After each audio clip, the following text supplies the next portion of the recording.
ロックスが壊るべき戦闘力を発揮。怪物3人組がイムに直面。皆さんこんにちは、私はシレンナです。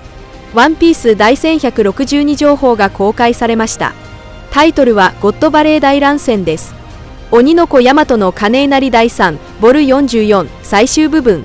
ルフィ様へまた一つ平和な日々がワノ国に流れる。ヤマト、光月桃の女、錦右衛門、ウルティが花の都を散歩している場面。物語はシルバーズ・レイリーがゴッドバレーから芍薬を連れて脱出する場面から始まります。式は他の海賊たちがレイリーを攻撃しないようにやめました。芍薬に害が及ぶかもしれないからです。ニューゲートはすべての海賊に宝物を狙わせるよう命じ、島全体で海賊たちが戦っている様子が描かれます。ガープは死んだ市民を発見し衝撃を受け、戦国に電話して事前に知っていたかどうか確認しました。その後、ロックスはエリスとティーチを救出し、背中に乗せて逃げるシーン。ガーリングと神の騎士団の他のメンバー、そして数匹の悪魔が追いかけています。その悪魔たちはデイビー一族のメンバーで、ロックスの父親と祖母が含まれていました。クソ、あいつら不死身か。ジベック、下ろして。今は逃げるしかない。捕まった連中はあの姿になった。あれ一体なんだ。誰かの力だ。ポップス、はあ、お前たちに何があったんだ。突然エリスがロックスから降りて、ロックスの父と母を思い出しながら話します。ジベック、私はもうデイビー一族の誇り高き一員だ。みんなが海賊だった過去を乗り越えて私に優しくしてくれた。このクランの運命を理解している。だからこそ下ろして。私が子供一人守れないような女ならアタナは私に惚れなかったでしょう。違う？バカか。もし捕まるようならティーチを殺して私も死ぬ。私たちは二人とも生き残るべきだ。またルルシアで会おう、ジベック。場面はリンリンに切り替わり、彼女がイバンコフから魚を飲み、モデル、清流を盗んだ直後が描かれます。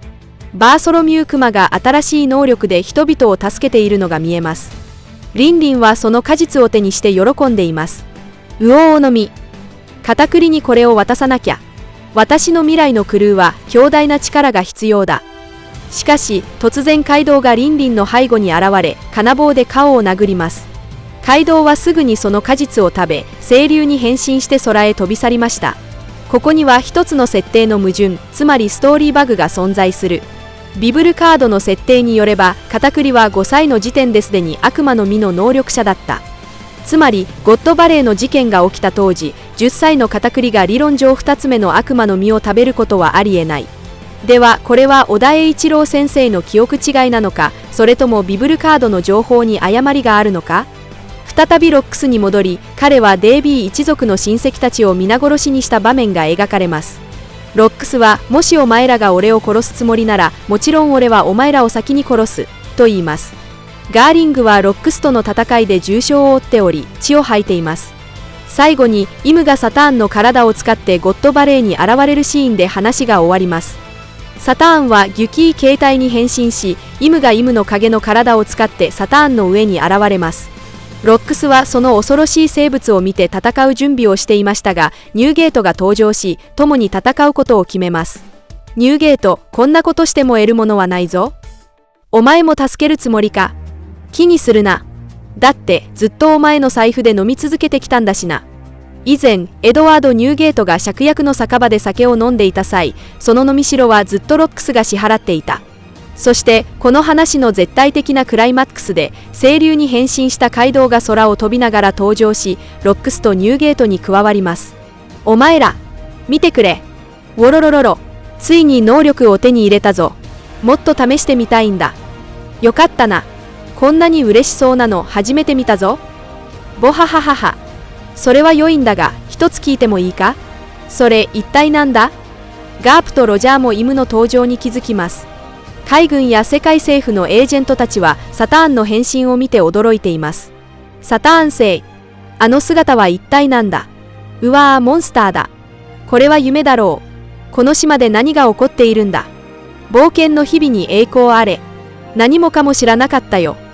この話の終わり、ロックスは非常に自信満々でニューゲートの質問に答えながら、イムが最後のコマで彼らを見つめます。それが何か。さて、我々が見ているのは世界だと思うぞ。では当時ロックスは一体どう敗れたのか。モンキー・ディ・ガープとゴールディ・ロジャーは共闘してロックス・DG ベックを倒したのか。結論としては戦国は真面目そうだが口が重いというしかない。第1160話で織田栄一郎はゴッドバレーに上陸する各勢力の場面をいくつか描き直した。さらに重要なのは彼らの来意を改めて示した点だ。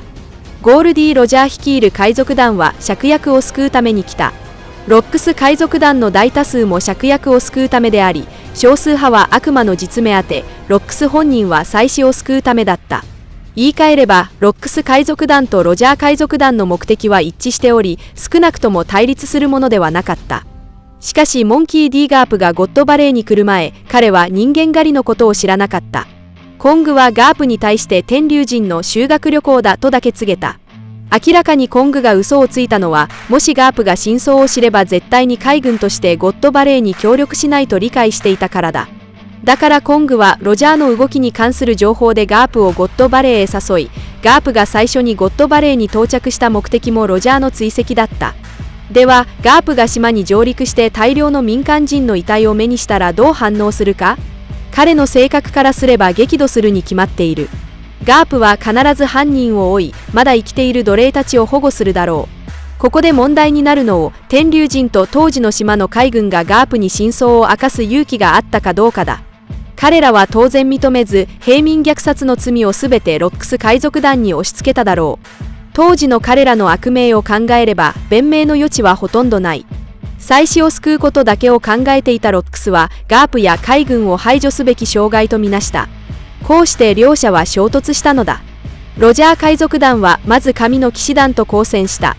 スコッパーギャバンもこの戦いで初めてソマーズ星と対峙し、神の騎士団の不死の実を破る秘策を発見した。したがって戦国の語ったことは半分は当たっていると言える。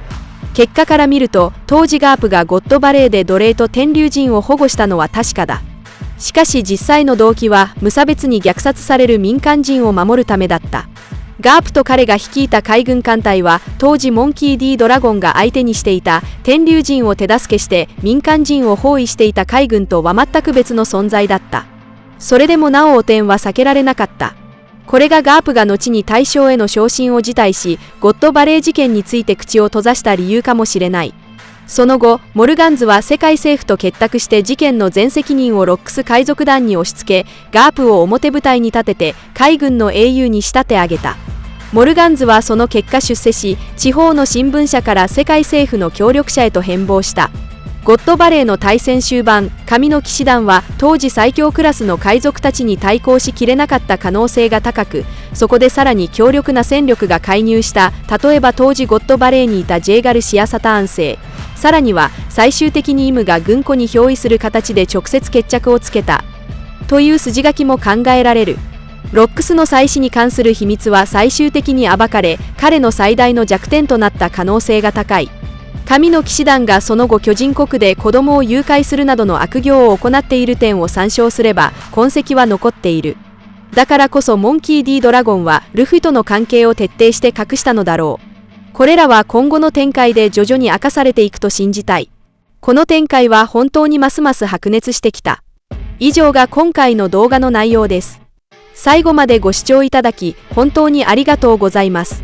もしワンピース漫画の熱心なファンであれば、ぜひ私のチャンネルを登録してください。皆さんの応援が私の動画制作の最大の原動力です。それではまた次回をお会いしましょう。